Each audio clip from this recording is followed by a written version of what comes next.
We will now proceed under the 5-minute rule. The chair recognizes the gentleman from California, Mr. Issa. Director, delighted to have you here. You are a breath of fresh air. As you outlined, and I won't repeat it, the accomplishments, you did so with the same resources as your predecessor, roughly. Is that correct? I believe so, yes.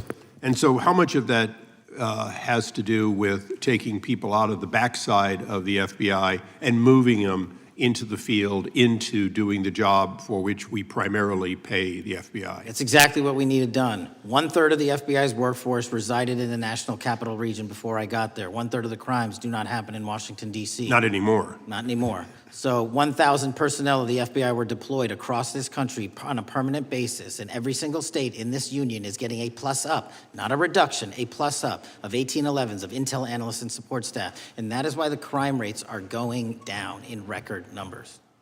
Thank you for doing that, and you know, it's perhaps the hardest thing for a bureaucrat to do is to lower the head count around them that support them, and I appreciate your willingness to do it different than your predecessor. A lot of what you covered earlier was the find, the discovery, and then the prosecution that is done by the DOJ. But I want to talk a little bit about the prevent side. On the Charlie assassination, sir? No, on all of these. Okay. Okay, for example, and I'll bring it up before the Democrats bring it up, January 6th. January 6th, we now know, because of your find, that in fact there were people involved who were not just observers but participants who in fact, it's been alleged, and I personally believe, in fact, were part of promoting, perhaps even the one woman who died, encouraging her to walk through a door that led to her death.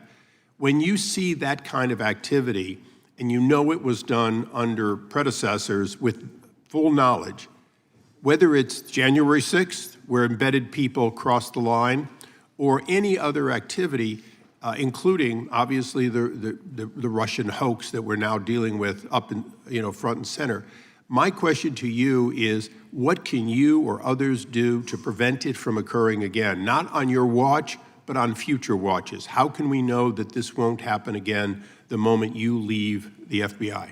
It's simple. What I'm doing through our leadership cadre is having FBI agents do what they were trained to do, not what they were not trained to do, not put them in situations that both harm them and the public. We're also utilizing our SORT networks and prioritizing the threat structure to go after the narco traffickers, the counterterrorism people, the counterintelligence threats, and the cyber threats.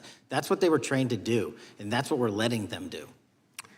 One major question I have, after decades of doing this, on our side of it, both the chairman, myself, and others, both at oversight and here, have seen that the FBI and the Department of Justice hide behind non-statutory practices. Now, you've changed the interpretation of many of those practices. That's why we're getting the discovery that was previously withheld.